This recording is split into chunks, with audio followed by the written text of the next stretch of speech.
Ami aufo ka walenymando malikono ani maliko ka anga ninjemu ka ngerengerene nyashime maliku ngangode mo kerengerene nyana maleni jamana che jamana minye malire jamana mara sangemeni ko yani yerema horonya ukasoro ka labaka yerema horonya usoro abulo no e franzi jamana nyemo ni malima nyemo bilama ka fonyongo sebe korogwele yambe fo onana bange faranzika uka lasigide gwenina kabo anga jamana kono mali franjiro fanga ma nyemo fe dene janvier kalot le bisaba anikili anga ministre menyashime mali ni jamana warani nyonje kwenye nyana bo moni oye Abdoulaye Diop ye ayewele bla faranzika uka lasigide Joël Meyer mo akasoro ajabala la ministre sola kasoro ka dat loka kafo mali franjiro fanga ma nyemo ke mekatli sabade di amo aka jamana indo anye asorola monve korofo minu ngora faranzima nyemo yoro kwasaina kanyeshi mali furanjiro fanga ma nyemo mo ni bonyate akuma ukono mali ma nyemo ukafola odaye kafo mali ma minu me fanga na bi moute minu mbise kake ma lako done unye otemene ko fe obilaba ka joyoro ta joyoro mi nde kuna wolo joyoro wi nunungera korofo wiye minu nye mali ma nyema utoro ninye franzika uka ministri mi nyeshime franzini jamana warani nyonja kwenye nyana bo mo Jean-Yves Le Drian nga kuma wiye otemene ko ukasura siya ministri musulakado Florence Parly alefene ye o korofo kele fo ka sabu ke Denmark kele che ula segini mali jamana fe kama be umo mali ma nyema ukumena ka kangarida franzima nyema wiye a korofo nununa anga bijamu kan gerengere bina sigi odeka anye wele bla maminu mo ni olubina nanuka donda uye famu ya umino nzoro ko tabulu la ka nyefolike anye ola o ma folo Musa Jara honorable wasadendo wasablo kono otemene ko jakulo mimi wele ko mouvement yerawolo sur debout sur les remparts o ma fenedo ma ba welele flana oye ambalemake Sori Ibrahim Jara ale fene be ton nyama yala ton mi wele ko association malienne de veille citoyenne aka to anyeshi me fe mi mo faso de nyumanya ere haklina bise ka dume chugo mi ko koloshi fe ngano soro ni anzera a wala chugo la bamanangala kaseka oda outlook amba foyengo au bismillah nala sonama amenyo mbolo ka laje ka hakili do yoro soro ko kechukula ngami nyingali folo dabene mamina we honorable Musa Jara faranzi jamana la sigi de ka gwe mali franjoro fanga ma nyemo fe ka sabuke ni ngorofo minu ndemena faranzi ma nyemo ni mali ma nyemo je e ba ye chugo jumena d'accord fama mbifu me en la bagana laje baga bela jelen fu ka télévision so no Cherifla TV ka nyamuga sofo anga technicien munu mega permet bi anga ye malikono ali maliko anga foli be su fanama ya wole la jamina ni ami do ke alaka kuma munu bo anda alaka ke jamana jok mowi kuma mi ni peuple malien malikono ani maliko kan bebse gita to mo famina bi iya fotoga muna ni wakati nunu yɛrɛ la gɛrɛntɛ caman bɛ ani an jɛɲɔgɔn dɔ cɛ ni o ye Faransi ye gɛrɛntɛ nunu nana juguya fo kana se nin kalo tile janvier kalo tɛmɛnen tile 31 ma fo a ɲinina ko Faransi lasigiden a ka yan bila bon ne kɔni kelen-kelenna fɛ hali ne bɛ jɛkulu min tɔgɔ la yan o fɛ an y'a kuma analyser an ma nin kɛ ko kura ye ume fɛnba ye ni ko ngama ke fɛnba ye fɛnba do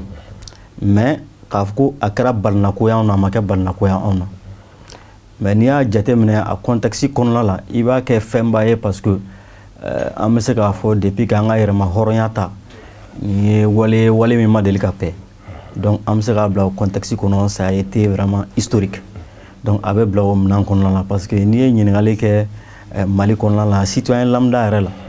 a bɛ se k'a fɔ ko nin n'a ɲɔgɔnna ko nin tɛ se ka kɛ ko nin baara ɲɔgɔnna tɛ se ka kɛ k'a sababu kɛ mɔgɔ minnu y'an mara ka n'an bɔ mara kɔnɔ da la mais an bɛ mara kɔnɔ hali fɛnw la n'i ye ɲininkali kɛ k'a fɔ ko est ce que bi an bɛ mɔgɔ sɔrɔ minnu bɛ se ka nin waleya sugu ta ka ɲɛsin jamanaw ka lasigidenw ma a bɛ gɛlɛya hali n'a sɔrɔ olu delila ka ɲɔgɔnna ka anw na mais k'a fɔ ko Mali bɛ se ka kɛ bi donc o bɛ fɛn caman yira donc ko in bɛ se ka bonya ka a se o de ma donc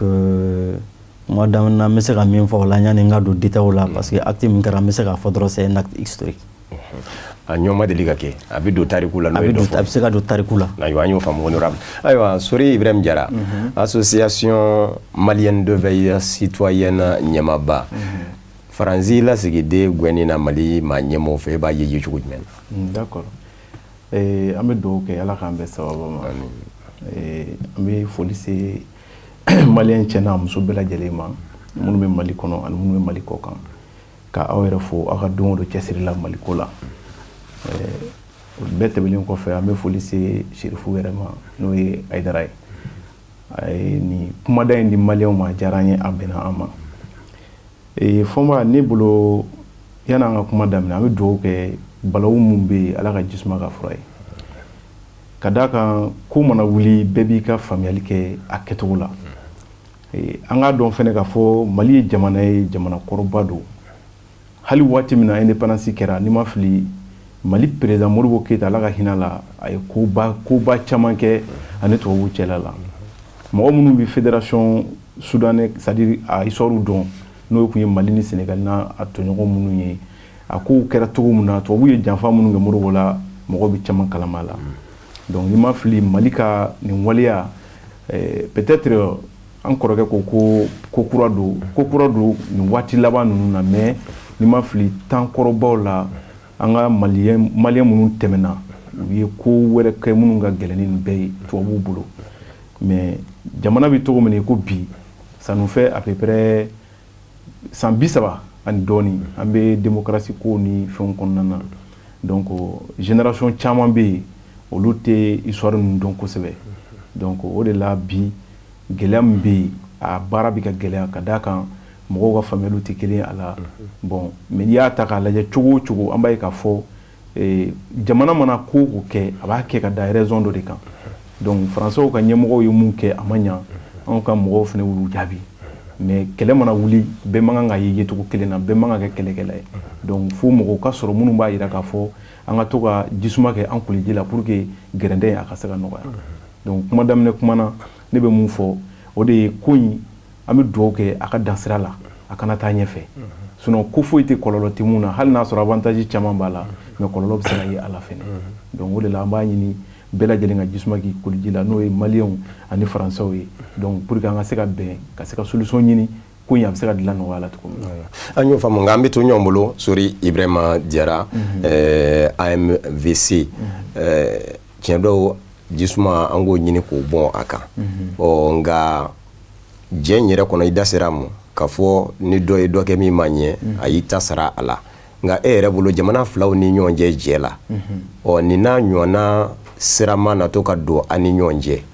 yala a ti dɔ fara gɛlɛya kan wa bon n'a bɛ dɔ fara gɛlɛya kan effectivement gɛlɛya tamasere don ka d'a kan ni autorités dimina ɲɔgɔn kɔrɔ gɛlɛya min bɛ se ka hali se population ma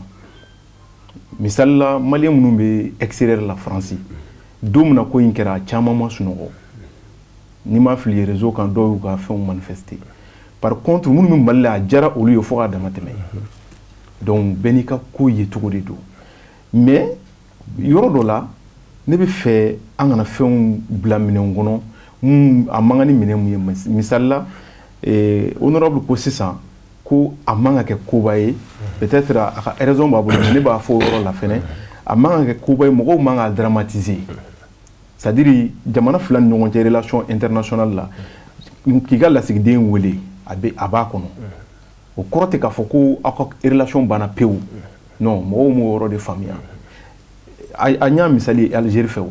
Algérie ni Faransi ye kumaw fɔ ɲɔgɔn ma a ma mɛn yɛrɛ f'u y'u kɛ u ka lasigidenw wele mais après peut-être ko tilala ka don normal la mais danfara ye min ye awɔ jamana yɛrɛ de b'a ka maa wele nka jamana wɛrɛ ka maa gɛn danfara ye effectivement c'est pourquoi n ko bɛ cogo min na parce que mɔgɔw bɛ k'o mun fɔ anw ye u ka jamana représentant gɛn mais mɔgɔw tɛ mun fɛnɛ kalama Mali ka représentant ma gɛn mais u y'u ba la n t'a dɔn n'i b'o kalama an bɛ tila ka s'o ma voilà c'est pour te dire que ko in kɔnɔ ɲugu bɛ ɲaga la wuli sinon Mali tun ye représentant dɔ propose u ye voilà u y'u ban la ayi bon comme kuma n'a tɛmɛsira don parce que n'i ko ko a gɛnna c'est vrai propos minnu fɛra a ma ɲa donc u fana y'u ka décision ta u ka responsabilité ta donc k'u manifester c'est tout à fait normal mais an bɛ yɔrɔ min ko bi ne bolo an kana a bila minɛn kɔnɔ minɛn min ye k'a fɔ ko an tɛ se ka segin an kɔ fiyewu vraiment ne tɛ fɛ a ka bila o minɛn kɔnɔ parce que fɛn min don jɛɲɔgɔnya la hali ni teri bɛ jɛ la don dɔ a bɛ fɔ ɲɔgɔn kɔ o tɛ teriya tiɲɛ o a bɛ tila ka ɲɔgɔn ye ka tiɲɛ fɔ ɲɔgɔn ye ka continuer voilà. ayiwa honorable Musa Jara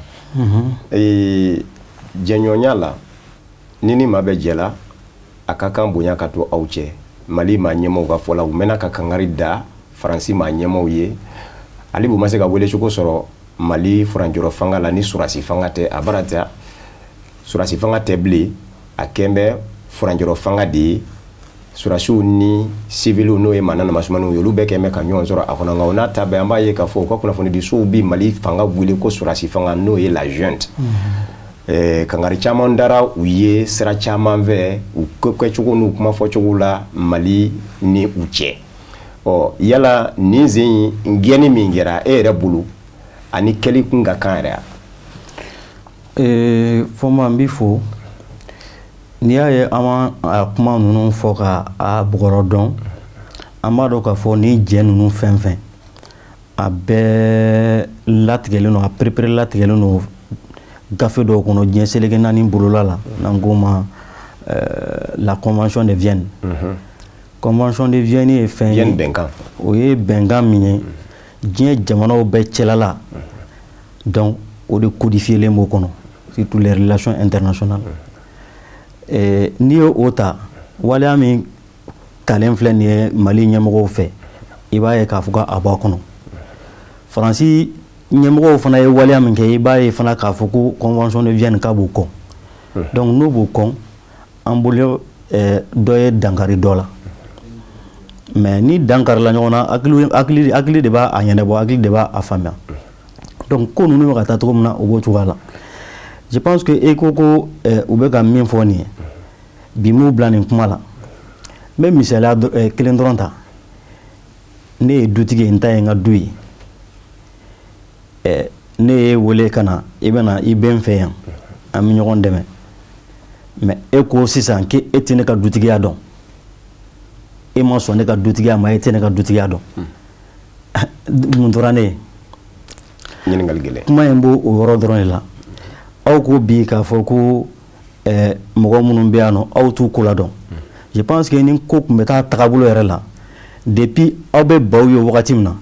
anw de tun b'an ka minɛnw cɛ ka an mabɔ n'i kɔni bɛ du kɔnɔ n tɛ du tagabolo n'a a kow man di n ye donc n bɛ n ka bagaji cɛ ka bɔ du kɔnɔ surtout ni n ta tɛ n bɛ bɔ du kɔnɔ donc anw kun sigilen don o réaction de tun tɛ bala anw na mais ni Mali autorités y'o bɛɛ to yen ka continuer mais aw bɛ ka continuer hali bi des autorités illégales olu bɛɛ ye kumaw ye olu bɛɛ ye provocation kumaw ye mais a sera yɔrɔ dɔ la fana an fana k'an jɔ an jɔyɔrɔ la je pense que autorité malienne ye i jɔ o yɔrɔ de la ka nin fɛn kɛ n'i y'a ye ne ko n ko k'a fɔ ko balana ko tɛ foyi tɛ parce que nin t'a fɔko fɔlɔ ye nin t'a fɔko fɔlɔ ye o Macron yɛrɛ de la k'a fɔ n'u ka jamana ɲɛmɔgɔ fɔlɔfɔlɔ la k'a fɔ donc autorité malienne u ye kangarida kɛ kangarimada kɛra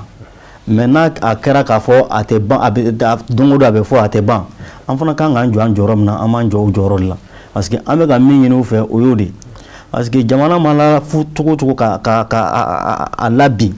je pense que danbe dɔw bɛ yen nɔ valeur dɔw bɛ maliyɛn yɛrɛ la farafinnala yan nɔ an man kan tɛ k'a to olu bɛɛ ka bafiye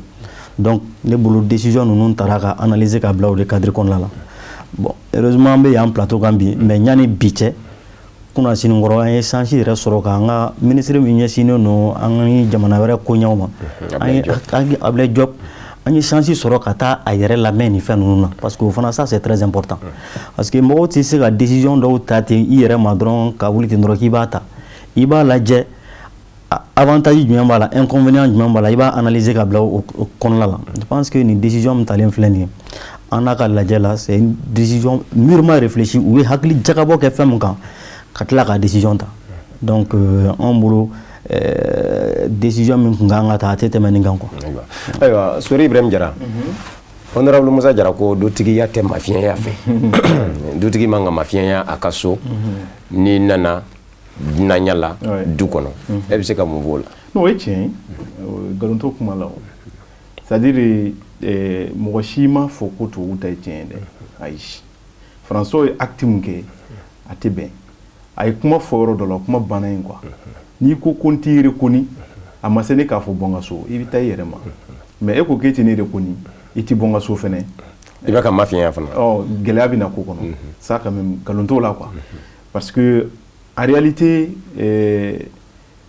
Fomba Mali kuma ka gɛlɛn a kuma se gweni de mo e bolo wa c'est à dire Mali kuma ka gɛlɛn parce que malien bi yɔrɔ dɔ la bi bɛɛ lajɛlen c'est à dire la population jama fanba bɛɛ ko a ka ɲi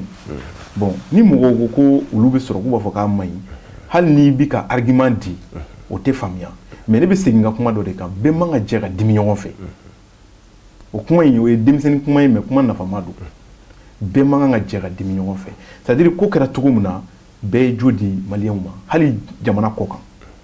François ko k'u tɛ maliyɛnw reconi coup d'état fɔlɔ mun kɛra o coup d'état kɛlen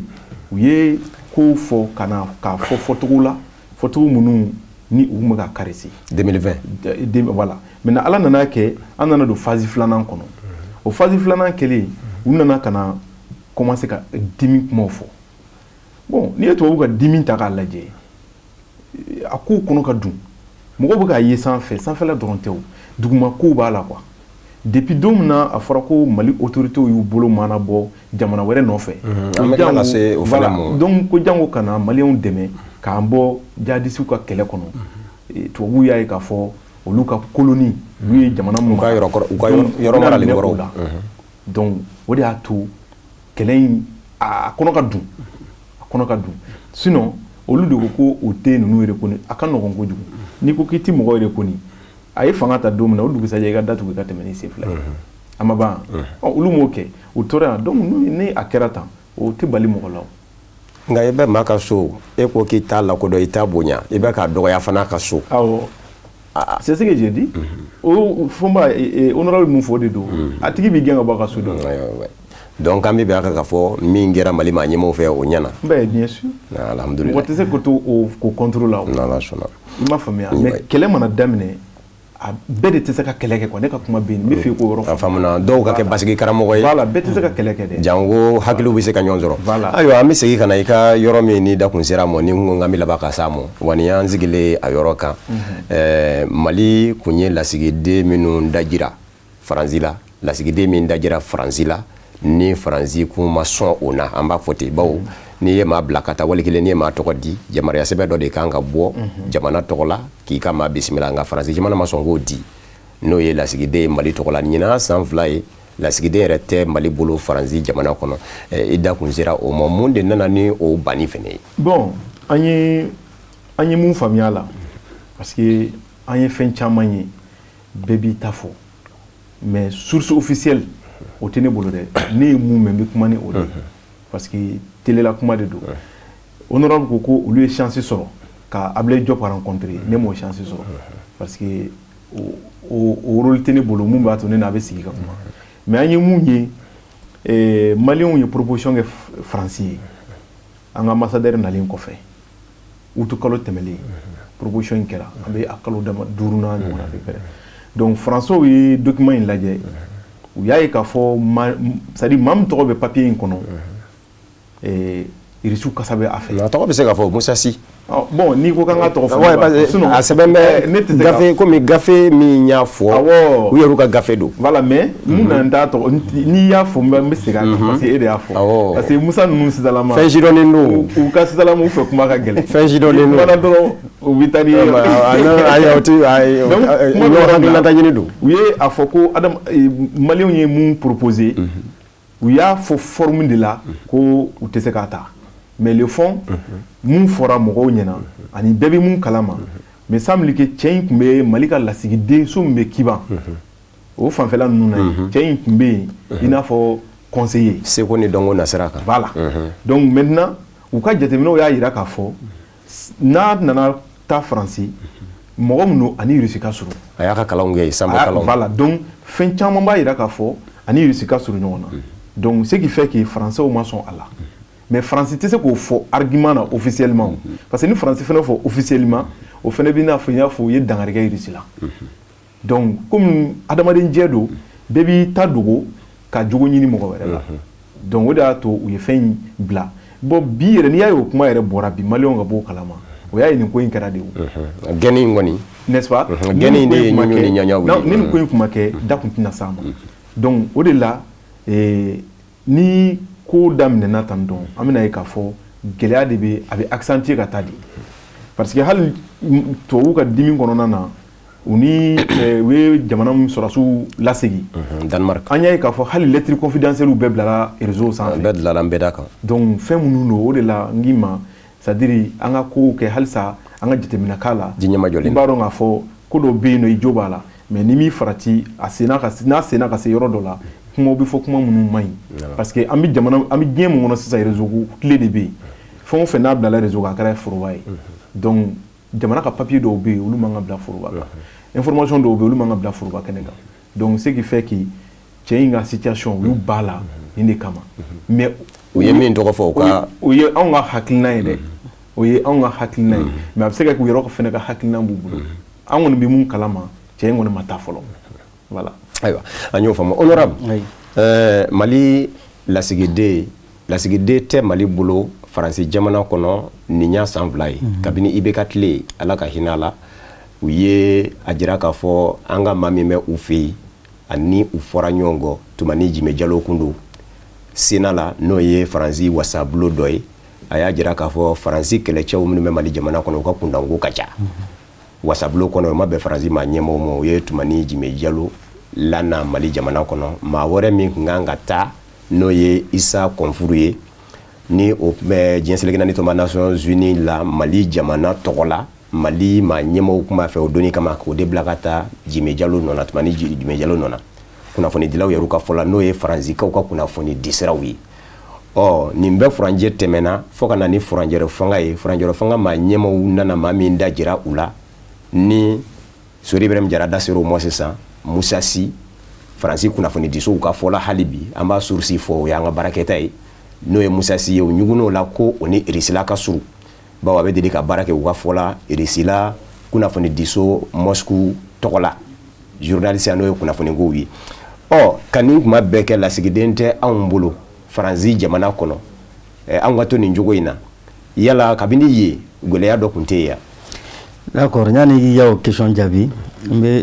na segin Sorika kuma dɔ kan effectivement ça c'est une réalité parce que ni jamana bɛ kɛlɛ la bɛɛ bɛ ɲa fɔ sisan nɔ ni ye nin décision sugu ta an b'an miiri a conséquences ni fɛnw na mais nin fɛn fɛn filɛ nin bɛɛ kan ka kɛ sariya yɛrɛ kɔnɔ i n'a fɔ n ye convention min signé c'est vrai que Mali ye Faransi ambassadeur a y'a expulsé an b'o fɔ entre guillemets bi mais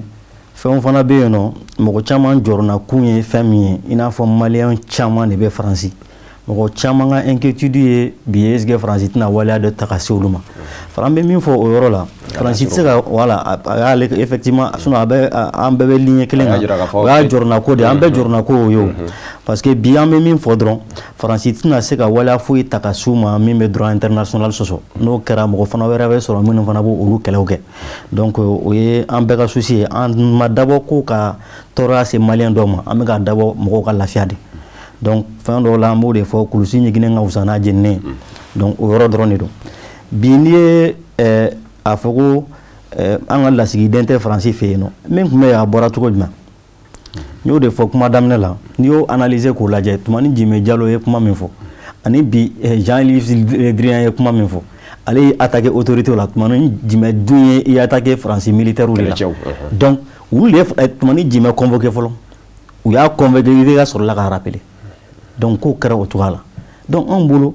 bi ce n'est pas la réponse du berger à la bergère non non o tɛ mais n y'o de fɔ depuis u bɛ nin waleya ninnu daminɛ wagati min na kumaw fɔra maliyɛn bɛ mɔgɔ bonya a bɛ mɔgɔ gasi sigi sinon Macron y'a fɔ k'a bɔgɔra dɔn k'a fɔ fɛn ma b'o la mais ni ministre a nana jigin ministre kunda ka tila ka na jigin je pense que en un moment donné il faut prendre toutes ses responsabilités donc an bɛɛ bɛnnen don o kan donc n'i ye kow jateminɛ bɛɛ lajɛlen ɲɛ bɛ ɲɔgɔn na mais problème yɛrɛ ye mun ye hali bi n'i ye Faransi ɲininka a bɛ Faransi ɲɛna ko a ye Mali ye a den de ye hali bi o paternalisme ne en tant que Faransi yɛrɛ ma se k'i bɔ o kɔnɔ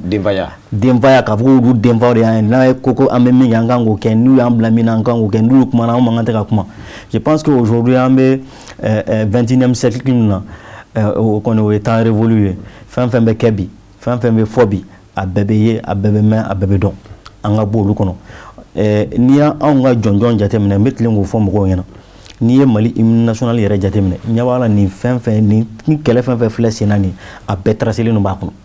mais a bɛ k'an kɔnɔ k'a fɔ ko hymne national k'a daminɛ non à ton appel Mali la dɔrɔn les cœurs vivent de confiance ko y'a bannen ye couplet 3 bɛɛ b'o kɔfɛ n'i taara o couplet 3 lajɛ i b'a ye k'a fɔ an ka jamana père fondateur ninnu n'o ye Modibo Keyita n'a ɲɔgɔnnaw ye n'o ye Seydou Badian ninnu ye olu minnu yɛrɛ ye hymne dilan u ye nin bɛɛ ye ka nin bɛɛ sɛbɛn donc anw de kan ka nin ɲini k'a dɔn parce que Seydou Badian yɛrɛ b'a fɔ une génération consciente la o bɛ na o bɛ nin bɛɛ analyser ka nin bɛɛ ye u ye nin kɛlɛ kɛ bon anw bolo an filɛ o phase la i ɲɛ bɛ nin militaire minnu na bi k'a fɔ k'u bɛ ka wuli k'u bɛ ka nin sira ninnu tagama tantɔ ils n'ont pas cogoya wɛrɛ t'u bolo parce que ça c'est la volonté même du peuple malien jamanadenw ka hali ni Asimi filila k'i jɛngɛ sisan ka bɔ nin sira kan e b'a dɔn e bɛ fila ma sa kana lajɛ ko code ni Segal ni popularité foyi t'u la n'u ma min sɔrɔ nin ne sababuya la ni fɛn bɛɛ y'i jɛngɛ ka bɔ nin sira kan sa i b'a ye k'a fɔ k'u bɛ taa kɛrɛfɛ a bɛ kɛ ko ma deli ka bila nin fɛn kɔnɔ donc il faut que an k'o yɔrɔ de faamuya bi ninnu bɛ ka waleya mun ni fɛn minnu kɛ ils n'ont pas le choix bon Faransi ɲɛ bɛ nin bɛɛ la u ɲɛ bɛ nin bɛɛ la min bilala ka taa mɔgɔ jamana dans les relations la bɛɛ ɲɛ bɛ ɲɔgɔn bolo ja la quoi an bɛɛ ɲɛ bɛ ɲɔgɔn bolo ja la mais le fait que olu yɛrɛ b'a fɔ k'u t'an ka lasigiden fɛ yɔrɔ kɔni o y'a ta dama ko yɛrɛ fana ye ne de bɛ n ka danayamɔgɔ ta ka taa nin jamana kɔnɔ maintenant e kan b'a ka passé min kan en tant que a tigi mana ka waleya kɛ est ce que ne kan ka ba la o ye bisigi de ye o donc ne bolo bi Faransi bɛ niveau min na n ko an ka jigin il doit descendre du ciel quoi u ka jigin duguma dɔɔnin ka na u ka n'u bɛn mɔgɔw ma parce que diɲɛ développera de sorte que i ye puissance yɛrɛ kɛ mais anw fana ye min ye anw fana ka danbe n'an ka valeurs fana b'an bolo yan dɛ a mana se yɔrɔ dɔ la an fana t'olu bila kɛrɛfɛ i ye dɛ donc fɛn b'o o yɔrɔ de la n'i ye a jateminɛ en 2019 anw ye min ɲini Faransi fɛ ni Faransi kun taara hali o cogo la sisan kun t'an sɔrɔ tan diɲɛ seleke naani jamana tɛ yen min ni jamana wɛrɛ tɛ jɛ la jɛ ye wajibi de ye an kan mais jɛɲɔgɔnya mana kɛ k'a fɔ e de b'i ta sɔrɔ mais ne ta tɛ sɔrɔ ne ta de bɛ tiɲɛ e b'i ta sɔrɔ ne bɛ n ta tiɲɛ o jɛɲɔgɔnya i bɛ b'o la wa ni maa wɛrɛ tɛ jɛ o kɔni ye kuma wɛrɛ ye sisan ni e ko ko e bɛ jɛ la e de b'i ta sɔrɔ mais ne ta bɛ tiɲɛ a bɛ na ni mun ye an y'o lettre de ci Macron ma ka u interpeller la Mali ye jamana ye danbe jamana de don parce que bi de sera sinon e filɛ ka na Mali kumabɔ k'i bɛna Mali kumabɔ cogoya min na anw delila ka t'i kumabɔ ten o n'i y'a mɛn bi a bɛ fɔ ko Faransi tirailleurs sénégalais de taara ka taa kumabɔli kɛ n'olu tun tɛ Faransi mais an bɛ Faransi tɔgɔ mɛn musée de la ni Ala ye ɲangata dɔ bi Mali kan bi k'a fɔ ko e wulila k'a fɔ k'e bɛna an dɛmɛ je pense que o jɛɲɔgɔn kan ka kɛ tilennenya kan i n'a fɔ a daminɛ la force avec la force servale u nana tile 7 ka jadisiw gɛn fo ka t'u jɔ Kidali da la bon a tɛ faamuya citoyen ordinaire fɛ k'a fɔ ko bɛnbɛnbɛn ni fɛnw don n'a nana ye o kɔnɔna la k'a fɔ ko bɛnbɛnbɛn ni fɛnw don an y'a ɲini fɛ k'a fɔ ko i ka jɛ la tilen e bannen don ka jɛ la tilen an bɛ mun yɛrɛ ɲini fɛ o ye ka fɛɛrɛ kɛ k'i ka jɛ in hali n'an ma a bɔ i bolo an b'a lasumaya ni an ye jɛɲɔgɔn wɛrɛ sɔrɔ an ni min bɛ se ka an lafiya vraiment an b'o jɛɲɔgɔn ɲini et puis je pense que o de kɛra tan mais o fana kɛra cogoya min na o de ye Faransi bila nin cogoya nin bɛɛ la nin état in bɛɛ la parce que n'i y'a jateminɛ Nations Unies ka sommet la an ka ministre des affaires étrangères ani Russie ka ministre des affaires étrangères u ye ɲɔgɔn ye sommet yɛrɛ marche la ka kuma ɲɔgɔnyaw kɛ mais o dun y'a sɔrɔ traité de coopération militaire bɛ Mali ni Russie fana cɛ d'ailleurs de y'a signé en 2019 o kɛra Russie sommet la donc ministre des affaires étrangères a ye maintenant o traité de coopération bɛ yen comme anw bɛɛ bɛ yan fagali tɛ ka ban an fɛ yan bingani tɛ ka ban an fɛ yan terrorisme yɛrɛ tɔ bɛ ka wara de depuis a bɛ nord la f'a jiginna centre la yɛrɛ a bɛ fan bɛɛ fɛ sisan nɔ donc an ka lajɛ n'an bɛ se k'o fana développer ka o renforcer cogoya min na an ka taa n'o sira ye maintenant u y'a kɛ dans la plus grande intelligence a kɛra keguya kɔnɔna la a kɛra fɛɛrɛ kɔnɔna la donc o kɔfɛ ale yɛrɛ taara tilaka ka taa Russie u ye ɲɔgɔn kuma ɲɔgɔnya ye donc u ye partenariat renforcer mais ni o kɛra n'o o ma bɛn e ma i n'a fɔ dɔ y'a an ka réseau bɔlɔlɔw kan dɔ y'a ironiser k'a kɛ i n'a fɔ yɛlɛ ko kuma ko cɛ muso filatigi kɔɲɔmuso n'a ka fɛn mais c'est exactement comme ça a y'a décrit ten tɔ de donc an bolo ko kun tɛ se nin na an ye jɛɲɔgɔnya ɲini e de fɔlɔ fɛ e de ni jɛɲɔgɔnya b'an na e de y'anw mara ka tɛmɛ donc an bolo i ka jɛ in tilen dɔrɔn ne ye jɛ in tilen an b'an bolo bɔ e bolo ka taa don jɔn bolo problème yɛrɛ bɛɛ bɛ yen mais depuis nin jɛɲɔgɔnya kura in daminɛna ta bilala forobamugu la donc an bolo ɲɛmɔgɔ ninnu bɛ ka taa cogo min na ils n'ont pas le choix wɛrɛ t'u bolo parce que an y'a fɔ ko ka min ɲɛɲini n'o ɲɛ sɔrɔla an bɛɛ b'a ye bi o bɛ ka prévu min yira n'o bɛ k'o prévu yira an kɔni tɛna an baw la parce que fɔlɔ i bɛ jateminɛ kɛ an ka village tun bɛ attaqué hali an t'u attaqué cogo dɔn kanw tun bɛ attaqué n delila k'o fɔ n ka kuma dɔ la fa foyi tɛ don terroriste la k'a fɔ k'i bɛ t'i ɲɛsin kan kunturu ma k'i bɛ taa o attaquer si tu n'es pas bien informé si tu n'es pas bien armé si tu n'es pas renseignement bɛɛ b'i bolo quoi sinon fa foyi tɛ don i la k'i bɛ t'o kɛ donc an tɛ se k'o faamuya mɔgɔ minnu bɛ yan kan anw dɛmɛ aw bɛ yan matériel sophistiqué foyi tɛ yen bi diɲɛ dugukolo kan min ta aw bolo n'o ta an ka jamanakun na mais au même moment de mototigi kɛmɛ fila bɛ bɔ ka taa kan attaquer ka taatɔ tɛ yen u natɔ tɛ yen donc an bolo o tɛ diɲɛ ye c'est pourquoi nin relation kura min wulila sisan nɔ an b'o saluer parce que a kɔni bɛ ka taa taabolo min na an y'a ye k'a fɔ o contraire de bɛ ka kɛ donc contraire de bɛ ka kɛ au lieu que kanw ka attaquer au lieu que village ka attaquer non ce sont les femmes maintenant qui attaquent u bɛ ka terroristes attaquer fu u dagayɔrɔ yɛrɛ la an ɲɛ b'u la terroristes yɛrɛ bɛ ka na ka arme bila ka na u yɛrɛ rendu donc o yɛrɛ bɛɛ source de renseignement u bɛ k'o fɛnw di donc an kɔni b'a fɔ ko tare taru la mais o bɛɛ la ni jamana ɲɛmɔgɔw ma ka relation bila anw bolo bi ni mɔgɔ min bɛ faamuyali kɛ i t'o ko ni dusu ta i b'o ko ni hakili le ta a bɛ se ka e ta bɛ se ka ɲɛ cogo o cogo i fana bɛ se k'a dilan o sira de fɛ mais n'i ko k'e t'o kɛ f'i b'a ko ni dusu dalajɛ i bɛ nɛniw kɛ i bɛ dɔgɔmaw ni fɛnw kɛ je pense que il est temps an bɛ ka jɔyɔrɔ min ɲini ko Mali autorité k'u jɔ yen u b'u jɔ yen wa u jɔlen b'o yɔrɔ de la. ayiwa Sori Ibrahim Jara sogo kumunenkɔrɔ kualɔbɔ mangu nin lasigiden wɛngo in yɛrɛ wulila Danemark jamana surasiw gɛnni de fɛ i da kun sera ma i ka kuma na n ka misa mɔni an fɛnɛ sigilen ye o kan Danemark kɛlɛcɛw gɛnna Mali ma ɲɛmɔgɔw fɛ ka sababu kɛ k'u nana u ma suda u la Danemark yɛrɛ kun y'a jira k'a fɔ aw yɛrɛw de kun ye diɲɛ d'a mɔ k'an ka na Mali ma ɲɛmɔgɔw tilara ka bɔ k'a fɔ kalo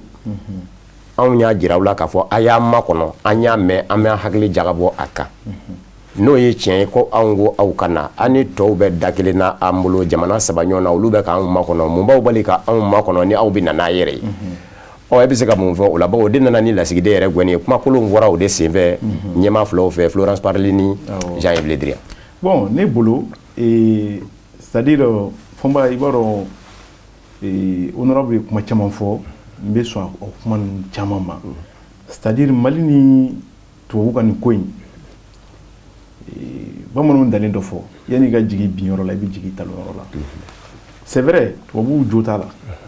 mais an ka faamaw fana ye ko dɔ kɛ o. I n'a fɔ jumɛn. misali la MINUSMA filɛ an fɛ yan nɔ nin force fɛn o fɛn bɛ na MINUSMA bɛ caman kalama la MINUSMA de tɛ Nations Unies ka lasigiden ye donc MINUSMA bɛ na Mali la don min na ne delila ka nin kuma in fɔ plateau dɔ kan ne ko papier mun dira MINUSMA ma k'a sigi Mali kɔnɔ est ce que papier in jateminɛna ka ɲɛ n'u ka sigi wa papier mun dira tubabu ninnu ma u ka militaires ma k'u kana Mali kɔnɔ est ce que papier ninnu jateminɛ i n'a fɔ bi autorités bɛ ka papier ninnu jateminɛ cogo min na donc ça veut dire que n'i y'a ta k'a lajɛ opération Serval nana don min ka na terroristes gɛn fo ka taa se Kidali mais u ma tɛmɛ yen kan o ka fɔ o don olu ka mandat c'est-à-dire mun fɛn b'u yamaruya kɛlɛkɛ mandat voilà papier mun b'u yamaruya kɛlɛkɛ yamaruyali awɔ est ce que o papier kelen de kɛra ka na ni force tɔ ninnu ye wa o ma kɛ bon MINUSMA ka yamaruya sɛbɛn dɔnnen don k'a ma na kɛlɛ kama nka Mali maa ɲɛmɔgɔ fana y'a ɲini kabini i bɛ ka tili la ko yɛlɛma ka don a taabolo la dɛ a ka kɛ kɛlɛkɛ bolo ye maintenant ne bolo sisan ko bɛ position mun na yana an bɛ se ka détail de ye nin ye an bɛ détail de kɔnɔ détail ye jumɛn ye Norvège kana na Danemark ka taa nin ka taa nin kana na o ye détail de munna an tɛ MINUSMA yɛrɛ gɛn siɲɛ kelen ah oui c'est-à-dire an ka taa zoro la quoi ka MINUSMA yɛrɛ fɛnɛ gɛn c'est-à-dire k'a fɔ Nations Unies ye bon vraiment parce que MINUSMA sɔrɔsi ka ca kojugu mɔgɔw bɛ k'a fɔ Faransi ka sɔrɔsi ye nin ye nin ka sɔrɔsi ye nin ye mais MINUSMA yɛrɛ bɛɛ lajɛlen faralen ɲɔgɔn kan jamana baden de b'a kɔnɔ jamana baden de b'a kɔnɔ i tɛ hakili tɛ jamana o jamana Europe 10 000 ou 12 000 hommes comme ça a ka ca n'o ye i hakili tɛ jamana o jamana Europe a bɛɛ b'a kɔnɔ donc munna an t'a fɔ soit an bɛ papier in yɛlɛma walima u ka bɔ an ka jamana kan o ye formule min b'a to Mali autorité hali bitaw tɛ dɛ hali autorité minnu bɛna ninnu kɔfɛ u bɛ protéger sinon en tant que o ma kɛ bi c'est vrai an bɛ foli kɛ an ka finitigilakaw ye u bɛ ka baara min kɛ alhamdulilayi bɛɛ ko ko a bɛ ka taa ɲɛfɛ an bɛ dugawu kɛ halisa Ala ka dɔ fara u kan mais ni an ma solution ɲini force tɔ minnu bɛ yen Sahel kɔnɔ Takuba ni fɛn ninnu c'est-à-dire n'i y'a bɛɛ fara ɲɔgɔn kan a ka ca kojugu fɔnba bon n'i y'a ye k'a fɔ o bɛɛ bɛ kɛ honorable bɛ kuma min fɔ namara t'a la o ne yɛrɛ delila k'o question poser tubabukɛ kunna n ko anw tɛ se k'a faamu mototigi bɛ se ka taa dugu ci cogo di aw tɛ se k'o ye walima mototigiw bɛ se ka taa sɔrɔsiw attaquer aw tɛ se k'o ye vous avez tous les moyens nécessaires donc anw ye population ye an tɛ se k'o faamu donc ça veut dire que en tant que an ma segin an kɔ ka na bon départ kɛ totalement a ma tila MINUSMA ko la n b'a fɛ ka yɔrɔnin min fɔ o la ni Mali jamana ɲɛmɔgɔw y'a ɲini Nations Unies yɛrɛ fɛ n'o y'u bilabaw ye ka na ɲɛjugu ɲɛɲuman a y'u ka yecogo in yɛlɛma papier yɛlɛma chapitre 7 o ye ka kɛ kɛlɛkɛbolo ye u yɛrɛ ka fɔ cogo la chapitre 7 n'a bilar'o la a bɛ kɛlɛ bi a bɛ bɔ jɔsiriya in na i n'a fɔ MONUSCO a ɲɔgɔnna dɔ bɛ Congo an y'a ye k'a fɔ a sera yɔrɔ la Congo fali cayara mais MONUSCO yɛlɛmana ka kɛ kɛlɛkɛla ye mouvement du 23 u y'olu kɛlɛ fɔ ka t'u si la tunu fɔ kɔsa in na u bɛ ka bin ka bɔ yen nka mun b'u bali ka o kɛ anw fɛ yan. voilà ne ko de ne ka faamuyali la je suis d'accord autorités bɛ ka mun kɛ bi ka partenaire wɛrɛ ɲini ka taa jihadistes kɛlɛ c'est très normal parce que ni mɔgɔ bamananw ko ni ba degunna a bɛ kini kɛ mais n'i ye ko ta k'a lajɛ pour que a kana kɛ solution aléatoire ye c'est-à-dire k'a kɛ solution ye solution min n'a tɛna mɛn sen na parce que minnu fana bɛ ka kɛlɛ kɛ an ye an dɛmɛ plutôt k'an dɛmɛ ka kɛlɛ kɛ u tɛ k'a kɛ fu u bɛ sara de fɛn dɔ bɛ d'u ma hali ni ne t'o da dɔn mais est-ce que an bɛna se ka continuer ni o ye wa maintenant pour que a kana kɛ waati kunkurunin lafiya ye munna an tɛ lafiya badabada ɲini lafiya badabada ɲini de ka sɔrɔdasi minnu bɛ Mali territoire kan soit u b'an dɛmɛ ka kɛlɛ kɛ walima u bɛɛ bɛ bɔ yan. N'i ye ka kɔrɔfɔ faamu gɛlɛya minnu filɛ nin ye ani gɛlɛya t'an ni u bɛɛ cɛ dɛ gɛlɛya b'an ni Faransi de cɛ. bon o de ye o yɔrɔnin ne ka kuma kɔnɔna na o yɔrɔnin fili b'o la dɔɔnin quoi. fili b'o la yɛrɛ fɛ fili b'o la parce que an bɛ jɛ a bɛɛ kɔ gɛlɛya bɛ an n'u bɛɛ de cɛ parce que u si tɛ k'an dɛmɛ ka kɛlɛ kɛ gɛlɛya ye o de ye o u nakun ye jumɛn u t'a fɔ ko les forces antiterroristes u fɛn o fɛn bɛ kuma u b'o de fɔ Allemagne wo Angleterre wo fɛn o fɛn ka mɔgɔw bɛ yan n'u bɛ discours kɛ u b'o de kɛ o kelen de fɔ maintenant ni antiterroristes pourquoi terroristes bɛ ka anw sɛgɛn. d'accord o de b'a to an bɛ segin ka na an ka ɲininkali tɛnkunnen la i la Danemark bawo i ma se o ma fɔlɔ nka n'a ma ɲɛ k'a fɔ i sera Allemagne ni fɛnw ma o ye takubako yɔrɔ ye Danemarkikaw gɛnni Mali maa ɲɛmaaw fɛ n ko o de nana ni ɲuɲu ni ɲagamuli ye ɔ e yɛrɛ bolo Union européenne kɛlɛbolo n'o ye takuba ye force spéciale ninnu jɔyɔrɔ bɛ se ka ye u la Barkhane ma se ka jɔyɔrɔ min minɛ wa. o tɛ yen jɔyɔrɔ t'u la o nin condition na jɔyɔrɔ t'u la ne ka kuma peut-être i tɛ k'a faamu olu bɛ cadre dɔ de kɔnɔ u bɛ cadre min kɔnɔ o cadre t'u permet ka kɛlɛ kɛ donc fo cadre de ka falen c'est-à-dire a kɛlen don deux poids deux mesures de u b'a fɔ discours la ko antiterroriste mais par contre u ka waleya la an b'a ye k'a fɔ u bɛ na i yɛrɛ ka bamanankan ko jɔsira u m'a dɔn mun de ye c'est-à-dire n t'a jira fɔ ko jɔsira u tɛ kɛlɛ kɛ u tɛ kɛlɛ kɛ u b'a essayer ka zone tampon de kɛ mɔgɔw ni ɲɔgɔn cɛ o de y'u ka waleya ye mais n'u bɛ discours kɛ u b'a fɔ ko force antiterroriste donc fɔ ma ne ka faamuyali la c'est-à-dire a kɛra Danemark ye o a kɛra fɛn o fɛn ye minnu mana fɔlɔ déjà minnu mana fɔlɔ olu ka to yen minnu bɛ yan a ka ɲini soit u ka don an fɛ kɛlɛ la walima u ka bɔ an ka dugukolo kan ne bolo c'est la solution définitive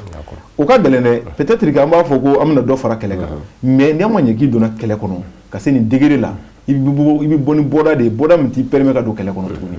parce que ni an y'an farati an bɛna c'est comme an bɛna an jugu cibler nin jamana in an bɛ nin kɛlɛ an bɛ nin jamana in kɛlɛ an bɛ nin jamana in donc finalement Ala ka fara an kan i b'a ye k'a fɔ a bɛ se ka kɛ fɛn dɔ ye hali n'an jo b'a la maintenant pour que i ka protéger papier kɔnɔna na papier min nana ni ninnu ye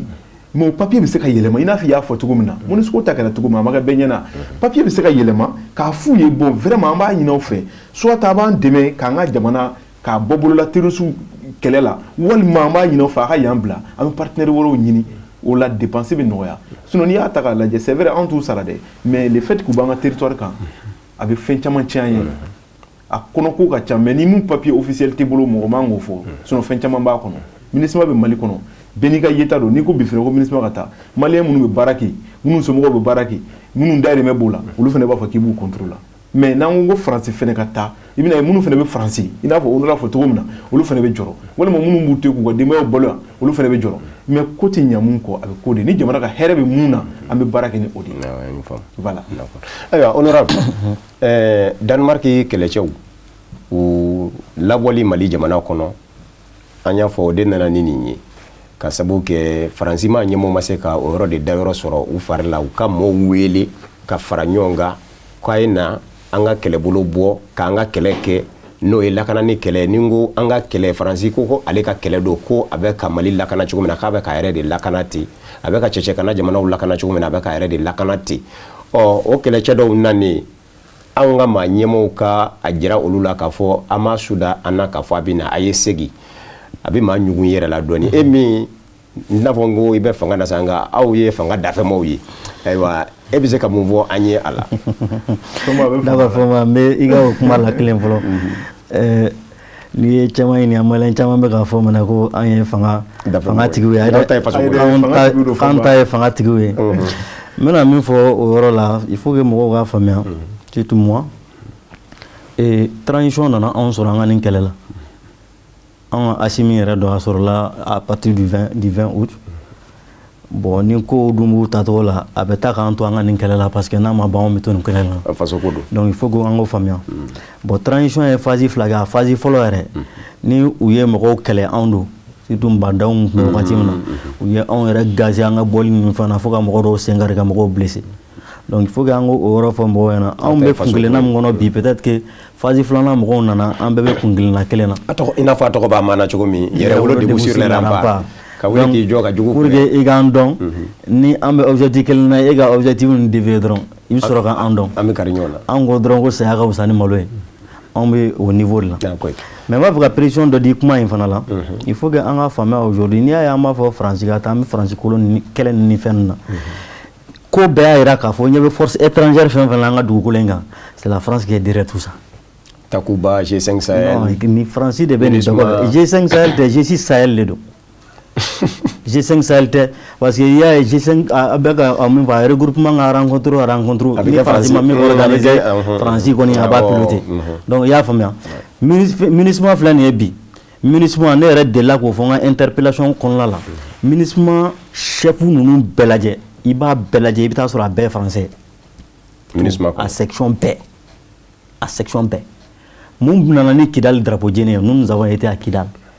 La dame qui était là-bas, qui était la chef de la division politique de la MINUSMA, c'était une Française, Lara. Tellement qu'un tarao, ma bama, fefefeu, radel, et la population modo, parce que Jamana Karato, Wita Modo Soro, Mounoube, Kanema Djougou de Meka, Jamanachi, Mama Fumako Sono Djougou, a donné la drogue à Blau, la drogue, les symboles de l'État, Katatasman, ils font de la Rodo drapeau. C'est pour vous dire que un peu, ni les Français Guintan, il y avait une femme valanie, toi bébé ça. Caman de l'ONU MINUSMA ninnu ye wari siri daw de b'a dɔn MINUSMA bɛ joli dun tile kɔnɔ u bɛ wari min dun tile kɔnɔ tile kelen 1 milliard 917 millions par jour. milliard kelen million tan wolonwula par jour. Tile o tile ko ne de y'a f'i ɲɛna u ka budget 2020-21 o de tun y'o ye 1 milliard 917 millions par jour o ye par jour de o multiplié par 12 mois. Multiplié par 1 mois, il va multiplier par 12.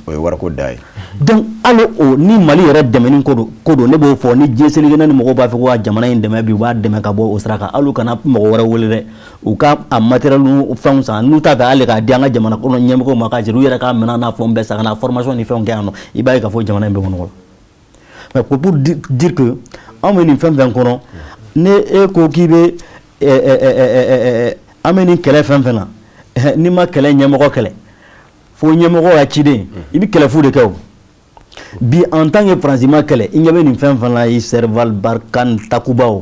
tout ça c'est sous couvert de la France mun nana ni gɛlɛya o danois ka nin gɛlɛya ye n ye paternalisme ko min fɔ France kɔnɔ ko ale ta de y'a ɲɛ a den de y'a ɲɛ fɛn fɛn ka d'ale n'ale ye min kɛ o de bɛ bɛn o de ye ɲuman ye o de bɛ kɛ i danois o i norvégien o fɛn fɛn bɛ force takuba constitué olu se kana don anw ka jamana kɔnɔ ten k'a fɔ ko hali u bɛna takuba la sans avoir vraiment des relations de coopération bilatérales entre nous u kelen kelen n'anw cɛ u kelen kelen na anw cɛ jamana ɲɛmɔgɔw y'o de ɲini o donc n'a nana a bɛ analyser k'a lajɛ de o ni aw y'o sɛbɛn bila ka na aw y'a bila ka na peut-être que jamana ɲɛmɔgɔ kɔrɔ min tun bɛ yen nɔ olu tun b'a fɛ ka sɛbɛntiya u y'o bila mais réponse tun ma da aw ma ninnu nana u nana bɛn n'a ye u ko a y'a jɔ an b'a analyser hali bi n'a kɛra min ye an b'aw répond mais yanni olu ka réponse yɛrɛ cɛ n'aw nana ça veut dire que aw ta y'a an ka jamana ye mais jamana tigi t'a la ni a ka d'a ye cogo min na a bɛ na o cogoya la je pense que o correction min kɛra o mise au point min kɛra non seulement o ma bɛn olu ma o ma bɛn u ka maître yɛrɛ fana o bɛna baara kɛ min o ma bɛn Faransi ma Faransi dimi yɔrɔ ye maintenant hali Faransi ka fɛn gɛnne i y'a ye Danois ka ministre des affaires étrangères fana ye communiqué min kɛ pour soutenir la France donc c'est des complices olu bɛɛ bɛ ɲɔgɔn na de mais Norvégiens y'a faamuya olu yɛrɛ y'u ta yɛrɛ bɔ a ma siɲɛ kelen donc k'o ka taa règle la an b'a fɔ yan sisan kuma yɛrɛ la ko français ko u taa an ka lasigiden fɛ Cissé fɛ olu y'o fɔ mun kama si fɛ sa kɛ si fɛ k'u tɛ si fɛ u y'o fɔ mun kama k'olu ye fɛn dɔ de miiri irisila kasa ye a nɔfɛ olu ye irisila kasa o la donc anw fana ninnu minnu bɛ yen nɔ anw ka jamana an b'a fɛ k'a basigi an b'a fɛ ka sécuriser donc ni fɛn fɛn bɛ don anw fɛ yan an fana b'a sɛgɛsɛgɛ k'a dɔn de kuma o dɔrɔn de y'o maintenant ne y'a ye e t'a fɛ o ka kɛ dɛ ko wɛrɛ de bɛ e kɔnɔ parce que u b'a fɛ ka na ni takuba min ye ko u yɛrɛ ɲuman takuba n'i y'o fɔ tamaseki kan na o ye banburu de ye système wɛrɛ de b'u bolo pour que ka na jamana in cɛ tigɛ sa ka tila u ta dɔrɔn ka tɔɔrɔ o dɔrɔn de ma donc bɛɛ ɲɛ bɛ bolo ja la donc an tɛna a sɔn k'an sigi k'an b'o lajɛ aw dɛsɛra barika na yan k'aw bɛna ko takuba ninnu yɛrɛ créera takuba yɛrɛ tɔgɔ n'a fɛnw bɛɛ bɛ choisi Mali autorité a tɛ sara o la a tɛ foyi a ka di Faransi ye cogo min na a b'a kɛ ten hali n'a y'a diya a b'a bɔ nin na a b'a fɔ ko tasuma a b'a fɔ ko tasuma a b'a bɔ takuba la a bɛ tila k'a kɛ tasuma ye parce que a b'a ka ganforo de la a mamuso ka ganforo la ni fɛn min y'a diya a b'o kɛ donc il est temps vraiment an ka bɔ olu ko ninnu kɔnɔ que Faransi k'a faamuya ka bi fɔ bi ko le Mali est un pays souverain aujourd'hui responsable min b'an bolo u tɛ ka fɛn wɛrɛ foyi kɛ u bɛ k'u ka souveraineté dɔrɔn de exercer u bɛ k'u ka souveraineté de affirmer maintenant ne ko que e ti sɔn o ma e t'a fɛ o ka kɛ peut-être ko wɛrɛ de b'o kɔnɔ n y'o de fɔ diɲɛ jamanaw bɛ yɔrɔ min na bi an bɛɛ bɔra nin ko ninnu kɔnɔ ni e de t'a fɛ ka bɔ o kɔnɔ peut-être que e bɛ ko wɛrɛ ɲinini la bon an dun bɛ nin kɛlɛ min na an tɛ ka kɛ o yɔrɔ de la ne bɛ jamana ɲɛmɔgɔ ninnu fɔ quoi n'i y'o fɔ a bɛ ko mɔgɔw kɔnɔ ko e y'u somɔgɔw de mais fait aujourd'hui alhamdoulilah n tɛ transition organe la mais je suis dans une lutte depuis que mes régimes démocratiquement élu depuis maa kɔnɔ n bɛ nin conviction kelen ninnu de la mais alhamdoulilah u bɛ ka taa ni baara ye tagasira min fɛ ne kɔni kelen-kelen na ne yɛrɛ fɛ hali n ka mouvement yɛrɛ tɛrɛ ne yɛrɛ fɛ baara in tagabolo ka ɲi parce que a bɛ ka kɛ keguya kɔnɔ a bɛ ka kɛ fɛɛrɛ kɔnɔ ko mɔgɔ b'i bolo sama ka bɔ banabagatɔ bolo ka sɔrɔ i ma politique donc ko in bɛ ka taa cogoya min na an bɛ k'an bolo bɔ Faransi bolo dɔɔni Faransi yɛrɛ ɲɛ b'a la i n'a fɔ Seydou Badian y'a fɔ cogo min na Faransi ɲɛ b'a la a bɛ ka Mali perdre Seydou Badian l'a dit avant sa mort a y'a fɔ ɲɛna ka sa ko Faransi bɛ to nin na a b'i ban k'i tilen maliyɛnw ye dɔwagatigiw bɛ na a bɛna jɔ mɔgɔw bɛna jɔ a ɲɛkɔrɔ a tɛna se ka mɔgɔ minnu pousser ka k'a sago ye an filɛ o wagati de la bon Faransi bɛ ka Mali perdre nin cogoya de la c'est pourquoi n y'a fɔ ni 2019 la n'u tun y'an ka kuma lamɛn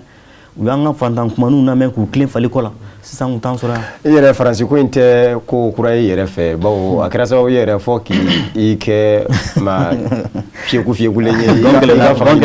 RPM yɛrɛ kɔnɔ gɔn kelen na bila a kɔlɔlɔ yɛrɛ y'i kan o bɛɛ bɛ nin na parce que diplomatiquement Faransi ye min yɛrɛ kɛ ne tɛna n taw fɔ parce que o ye ne yɛrɛ yɛrɛbakun ye o tɛ ne yɛrɛbakun ye sinon o ye min kɛ le fait que anw bɛ Faransi interpellé par rapport à un problème an b'o yɔrɔ de la ne b'o yɔrɔ de la le parlement là c'est ça c'est la voix du peuple bon député yɛrɛ tɛ a fɔ ko i bɛ député nɔ gɛn mais i b'a nɔ minɛ ko parce que k'a ye kuma dɔ fɔ o tɛ sariya yɛrɛ la anw ye kuma minnu fɔ Faransi ma a wagati la k'a fɔ a k'i tilen a ka jɛɲɔgɔnya a ka lajɛya o kɛra sababu ye Faransi y'anw jɛ passeport visa yɛrɛ la visa dɔrɔn donc pour vous dire que la France c'est un pays tellement rancunier olu tɛ sɔn ko min ka k'u la ko fitinin min ka k'u la olu b'o o belebele ɲɔgɔn na ba kɛmɛ de k'e la k'e kana réagir donc ça c'est deux poids deux mesures. an y'a faamu ayiwa Sori Ibrahim Jara takuba an b'a kalama k'a fɔ Danemarkikaw tun bɛ ka na o de kɔnɔ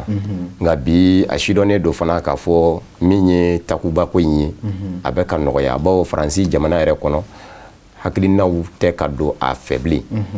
Emmanuel Macron yɛrɛ kɛmɛ ka tile 15 ka taa se tile 27 ɲɔgɔn na de di jamanadenw ma a bɛ se ka min fɔ Mali ko yɛrɛ kun kan takuba ko yɛrɛ tɛ bilen u ka kunnafoni sirabaw ka min fɔ o ye Barikani kɛlɛcɛw yɛrɛ de bɔli yɛrɛ de kuma ko dɔgɔkun 2 ɲɔgɔn na kɔnɔ a na laseli kɛ ni u bɛ dɔnze min ta ka ɲɛsin Mali jamana ma nka ne b'a fɛ ka ɲininkali min kɛ Faransi lasigiden gɛnni Mali maa ɲɛmaw fɛ kabini a kɛra Faransi jamana kɔnɔ maa ɲɛma minnu bɛ yen politiki kunda n bɛ fankelen fɛ n tɛ fankelen fɛ olu fɛ yen camancɛ bɛ yen numa bɛ yen kini bɛ yen hali numa bɛ kɔda bɛ yen ko extrême droite olu minnu tɛ hakilina kelen na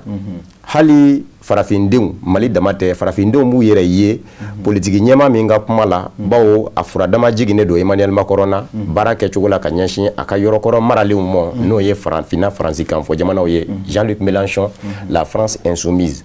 farafinden b'i yɛrɛ ye ale ka kɔrɔfɔw la nka nin bɛɛ jɛra ka kan kelen fɔ kabini Mali ye Faransi lasigiden gɛn ka bɔ Mali jamana kɔnɔ